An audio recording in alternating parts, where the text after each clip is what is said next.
এখন ওয়াজ হবে গরম, একটু ভিতরে আসেন। ধুলাই হবে ধুলাই।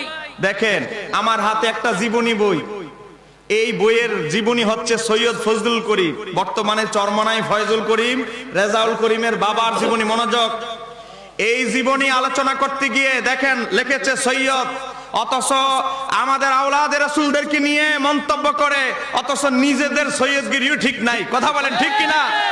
দেখেন ওয়াহাবিদেরকে আজকে তারা বিভিন্ন জায়গায় মঞ্চে আওলাদ রাসূলের সমালোচনা করে। দেখেন 37 পৃষ্ঠার মধ্যে তারা কেমন সৈয়দ এটা দেখেন। দেখেন হলুদ কালি দিয়ে মার্ক করা আছে, ক্যামেরাম্যান ভাইয়েরা লক্ষ্য করেন, একটু অন্তত এটা ছাড়বেন। দেখেন জুম করেন, মনোযোগ দেখেন। চরমনাই ফজলুল করিম বাংলাদেশের সবচেয়ে বড় কওমি দরবার। এই কথা বলেন ঠিক কিনা? কওমি সবচেয়ে বড় দরবার চরমনাই দরবার। দরবারের কথা বলছি, সংগঠন না, দরবার। এবার আসেন, ওনাকে জিজ্ঞেস করা হলো হযরত পীর সাহেবকে বলেন, মানে ফজলুল করিম সাহেব বলছেন যে কাগজপত্রে, মনোযোগ শুনতে হবে, কাগজপত্রে আমাদের বংশের নাম সৈয়দ লেখা হয়, কিন্তু কোন সনদ না থাকার কারণে আমরা আওলাদে রাসূল সাল্লাল্লাহু আলাইহি সাল্লাম দাবি করি না। জোরে বলেন নাউজুবিল্লাহ। তা আওলাদে রাসূল দাবি না করলে বইয়ের মধ্যে এই যে সৈয়দ লিখে বড়াইলেন কেরে? এই কথা বলেন ঠিক কিনা? এরপরে দেখেন তারা কেমন আওলাদে রাসূল, কেমন সনদ। এরপরে লেখে, তবে আওলাদে রাসূল সাল্লাল্লাহু আলাইহি সাল্লাম যদি হই, এই সন্দেহের কারণে আমরা যাকাত ফিতরা গ্রহণ করি না। আমরা যদি আওলাদে রাসূল হই আর যদি না হই, দুইটা তো দুই নৌকার মধ্যে আছি, আর যদি হয়ে যায়গা এজন্য আমরা যাকাত ফিতরা গ্রহণ করি না। তাহলে সনদ ছাড়া কি কেউ আওলাদে রাসূল হতে পারে? এই কথা বলেন, হতে পারে? নিজেদেরই সনদ নাই, আবার আসছো আল্লামা আবেদ শাহ মাদানী রাদিয়াল্লাহু তাআলা সমালোচনা করতে। আগে মুখ সামলাও। কথা বলেন ঠিক কিনা? এই কথা বলেন ঠিক কিনা? আমরা আজকে চারদিকে ফেসবুকে ঢুকলেই শুধু তুরাগ নদীর খবর, আজকে 2 দিন ধরে। এই কথা বলেন ঠিক কিনা? এই আমাদের দলের নাম, এই যারা ঘুমায় আছেন শোনেন, আমাদের দলের নাম আহলে সুন্নাত ওয়াল জামাত। আর আমাদের দরবারের যিনি প্রতিষ্ঠাতা তিনি ইমামে আহলে সুন্নাত। কথা বলেন ঠিক কিনা?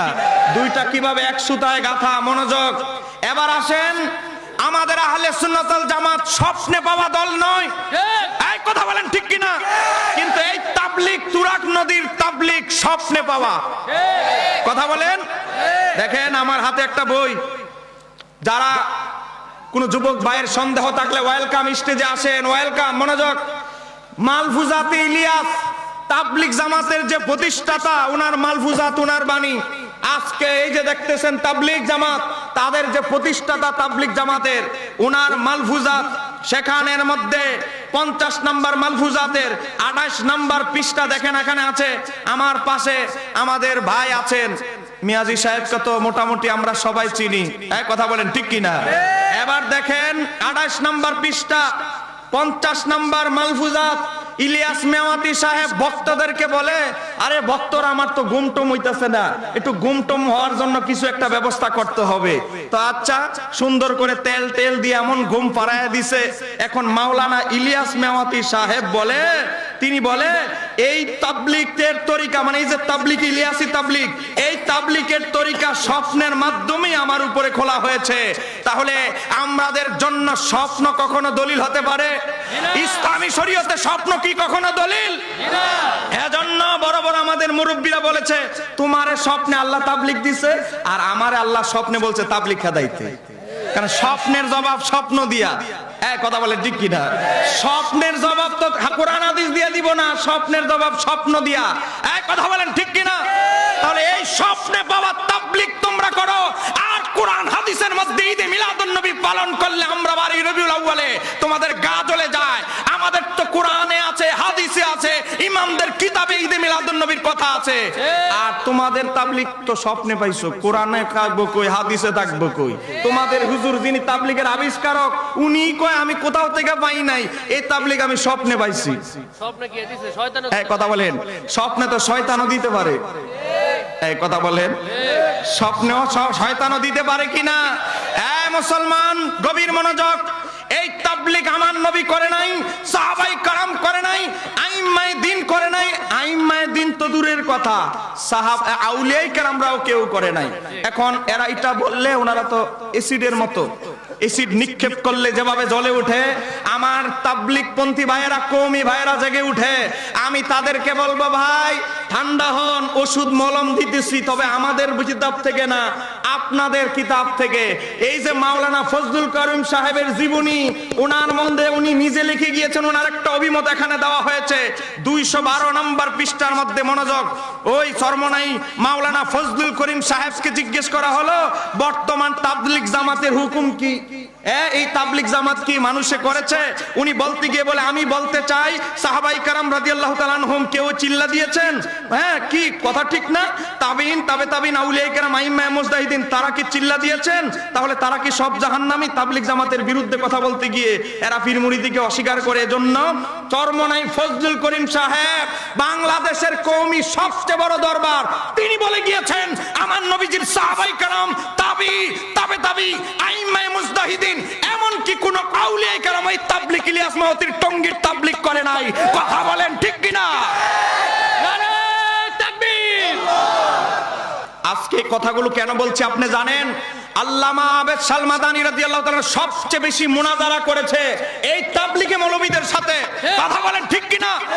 হুজুরের জীবনীতে দেখেন, সবচেয়ে বেশি রামপুরের বহাস, বড় বড় বহাসে এই তাবলীগী মৌলবীরা আল্লামা আবেদ সালমাদানির কাছে বহুবার পালায়ন করেছে। কথা বলেন ঠিক কিনা? এমন হয়েছে নামাজের সুতা দিয়েও বাকছে। এই কথা বলেন ঠিক কিনা? তাহলে উনাদের বই থেকেই প্রমাণ দিলাম, এই প্রচলিত তাবলীগ, হ্যাঁ নবীজি তো দূরের কথা, সাহাবীরা, তাবিঈরা, তাবে তাবিঈরা, চার মাযহাবের ইমাম, তরিকার ইমাম, কোন আউলিয়ায়ে কেরামও করে নাই। এটা উনাদের কিতাবেই আছে। তাহলে মিলাদুন নবী বলার সময়, বেদাত বলার সময় মুখটা একটু সামলায় কথা বলা উচিত। এই কথা বলেন ঠিক কিনা? বেদাত তো নিজেই বড় বেদাতের উপরে আছেন। এই কথা বলেন ঠিক কিনা? আমার বাবারা, ভাইয়েরা, গভীর মনোযোগ।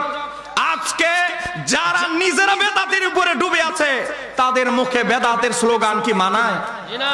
আরো জোরে বলেন, আরো জোরে বলেন। আমার বাবারা, ভাইয়েরা, আল্লামা সৈয়দ আবেদ সালমাদানি রাদিয়াল্লাহু তাআলা মুজাদ্দিদ আল ফিসানির বংশধর। সময় খুবই কম, এর মধ্যে কোনো সন্দেহ আছে? জি না।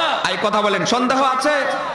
আমার বাবারা, ভাইয়েরা, আজকে হুজুরের সাজরানামা নিয়েও ষড়যন্ত্রের মধ্যে কিছু আলেম ওলামা নিজেদের কি স্বার্থে ষড়যন্ত্রের মধ্যে লিপ্ত হয়েছে।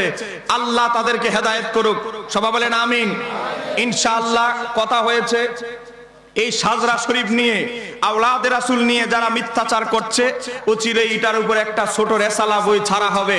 সবাই বলেন ইনশাআল্লাহ।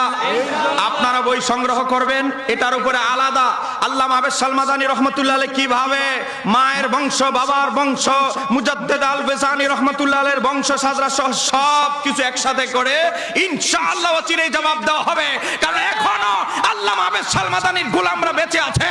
কথা বলেন ঠিক কিনা? আমার বাবারা, ভাইয়েরা, সর্বশেষ আমাকে এই দরবারের শাহজাদা আমার বাজান মাহমুদ শাহ হুজুর বলেছে যে এই হাজীগঞ্জের আশেপাশে আহলে খবিস নামক ভাইরাসের উৎপাত বেড়ে গেছে। এই কথা বলেন, সারা দেশে। এই কথা বলেন ঠিক কিনা? সারা দেশে বেড়ে গেছে। 5 মিনিট সংক্ষেপে আমি বলছি, মনোযোগ। সবার আগে বুঝতে হবে আমাদের দলের নাম আহলে সুন্নাত ওয়াল জামাত। এই কথা বলেন ঠিক কিনা? তো আহলে সুন্নাত ওয়াল জামাত একমাত্র নাজাতপ্রাপ্ত দল। এটা যদি একমাত্র নাজাতপ্রাপ্ত দল হয়ে থাকে তাহলে অবশ্যই কোরআনে থাকবে। এই কথা বলেন। এত বড় ইম্পর্টেন্ট একটা কথা, নাজাতপ্রাপ্ত একমাত্র দল আহলে সুন্নাত ওয়াল জামাত, কিন্তু কোরআনে থাকবে না, এটা তো হতে পারে না। অনুসন্ধান করতে লাগলাম।